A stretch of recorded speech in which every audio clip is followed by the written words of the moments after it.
Hey, what's up everyone? Welcome back to the Fish Room. My name is Travis. Today I want to give you a quick update on the 300 gallon, more specifically show you kind of what it looks like after 2 weeks of not cleaning the glass. Some of you don't like this look. I personally am a fan of it. I want to show you some of the coralline growth and just the tank in general. But overall, this video is going to be an update. We're going to talk about some of the things I like and dislike about the 300, some struggles, some ups and downs, and just my overall approach to reefing, and just kind of give you guys an update on how the tank is doing. Now, on top of that, I am doing a $15 frag sale, so every coral that you see in the 300 gallon is currently on sale for $15. Long story short, I have thousands of frags that need to go. Like, this tank is insane and growing incredibly quickly, so they need to go, and I have no problem selling them for 15 bucks each. So with that being said, check that out, Fishofhex.com, and let's get into the tank. So as you can see, the glass is pretty dirty, and like I mentioned, it's been 2 weeks, and you can see it's pretty yucky. But you might be noticing, look at all this coralline growth. There's a ton of coralline growing on this tank. It is everywhere, and I love being able to grow that stuff in just a couple weeks. It just shows me that the tank is healthy, it's doing well, my water parameters are in a good range, and yeah, so before I forget, now that I see the yellow tang here, I only have one yellow tang in this tank. Unfortunately, where is he? Where's the big blue? I bet you guys couldn't have guessed. Big blue, back here. Where are you going? Don't leave yet. Say hi. That, my dude, right there, decided he was having a bad day, and he killed the yellow tang within about 24 hours. Now, I did notice that the yellow tang's fins were a little kind of roughed up, but also its stomach was sunken in just a little bit. Nothing abnormal, like nothing like red flaggish that I would consider being an issue.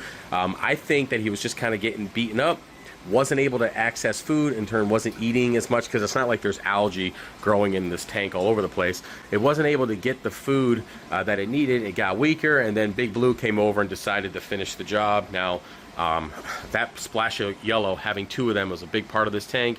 Now, unfortunately, only having the one, it's just a sad day. So, yeah, it just really sucks. Now, I was able to catch the fish kind of on its last leg. It was actually stuck to the bottom of the power head down here, like it recently got stuck to it.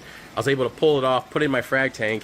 It lived for, you know, another 24-ish hours, and then unfortunately succumbed to the injuries. Its whole body was cut up from the barb. You know, tangs have that dorsal fin barb, I think it's a dorsal fin, whatever, their ass fin barb. I'm not really good with fish anatomy, but the ass fin barb. And yeah, he really did a number on that fish. So unfortunately, the yellow tang passed. So yeah, now I am not adding any more fish to this setup.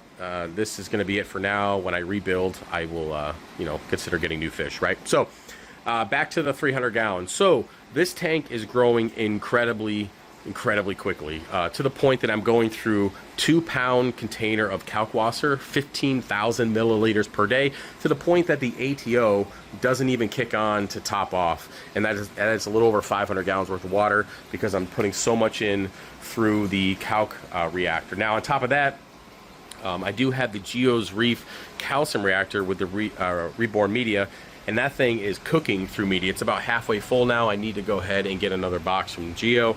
And yeah, so if you guys are looking for reborn media, Geo does sell it. That's where I get mine from, and that is geosreef.com. Now, I'm not upset. Trust me, I'm not saying any of this stuff because it's an issue. It's just one of those things that, you know, you have to deal with the growth. Now, with that means I get in there and I cut corals before they start killing each other. And as you can see, you know, there's a little bit of a white spot here on that tort, because one of the acropora is growing through the bottom end of it. And then, of course, corals are touching the glass. Big example here, the green Montipora. You know, you just have to manage the growth within this box. Now, granted, it is 300 gallons, but it's still, I got to manage all the growth of all the coral. And what I do is I just kind of break off colonies, come over here, and put them in my frag tanks, and then of course sell that stuff on the website. Now, one thing that I definitely wanted to address is a lot of you guys are saying, you know, your tank wouldn't grow out so quickly if you weren't growing such easy corals. Now, there's a little bit of a, how do I explain this? So, if you guys are not aware of this, this is my full-time business. So, selling coral, a lot of it's moved into 3D printing and creating designs for companies all over the world. That has kind of gone the route that I'm going now, but supplements and one-on-one and coral print or coral sales and all that stuff, that's still a pretty big part of the business. And one thing that you guys have probably noticed is that my YouTube channel is basically focused towards beginners, people who are just starting out. Now, My favorite corals in the world are Acropora. I love, like, green slimer is a very easy coral to grow. I love that. ATL blue clover, pearlberry, torts, like those are my ideal corals. If I could have just a display tank with that, those types of corals I would, and all these easy Montes and Stylophoras and all that stuff would be in a separate tank. And again, when I rebuild this, that will be the case. I'll have another display tank and be able to just kind of keep what I want in the bigger tank and have all that easier stuff in another setup. Now, with that, with my business being kind of focused towards, or my channel being focused towards beginners, I need to be able to have beginner corals, because I'm not in the business of setting people up for failure. If everybody who bought coral from me only bought Acroporas and the corals that I like, they probably wouldn't be as successful because they're just starting out. So that's why I grow the Montipora, and I grow the Stylophoras and the Spondones, and the plating Montes and all the bird's nests and all that kind of stuff that you guys say that grows too quickly, and that's why my tank grows out. But yeah, it's just kind of part of the business. This is my full-time gig, so that is why I that's why I have the mix of these easy SPS in there with some of the the Walt Disneys and stuff like that. That's why I do have that mix in there. Now, again, later setup that won't be the case, but for now this is kind of what we got going on. So yeah, that's just my 2 cents. I want to put that out. Now, overall, the tank itself, I think it's at its max capacity, and I'm not saying that like all the corals have to touch the glass. I think overall I have to get in here and start making room, because the fish are getting kind of crowded. They're hitting bird's nests, they're getting cut up, especially this bird's nest here is just kind of taking chunks out of the fish, and it's just too compact. So over the last few weeks I've been just knocking off baseball-sized chunks of colonies, fragging that stuff out. Hence the reason why I have the sale, because I got to get rid of this shit. So basically, if you want to start a wholesale account, let me know. I don't really have that set up on the website, but I'm willing to deal with you individually, because if you want to make some money on your end, I'm willing to basically get rid of the stuff almost for free. So yeah, check it out. Let me know. But yeah, outside of that, I'm really happy with the tank. The growth it's probably the best it's ever been, and believe it or not, I'm doing the least amount of maintenance. This tank, and it's got the sump and the frag tanks, it's only getting a 25-gallon a week water change with the Instant Ocean purple box. So if you guys are not familiar with that, I have transitioned, I think it's been over a year at this point, probably a year and a half, 2 years. I have transitioned from the Fritz to the purple box just because the price was better, and yeah, so I'm doing a 25-gallon water change, and that water change is simply to remove detritus from the main display, the frag tanks, and of course the sump, the refugium area, right?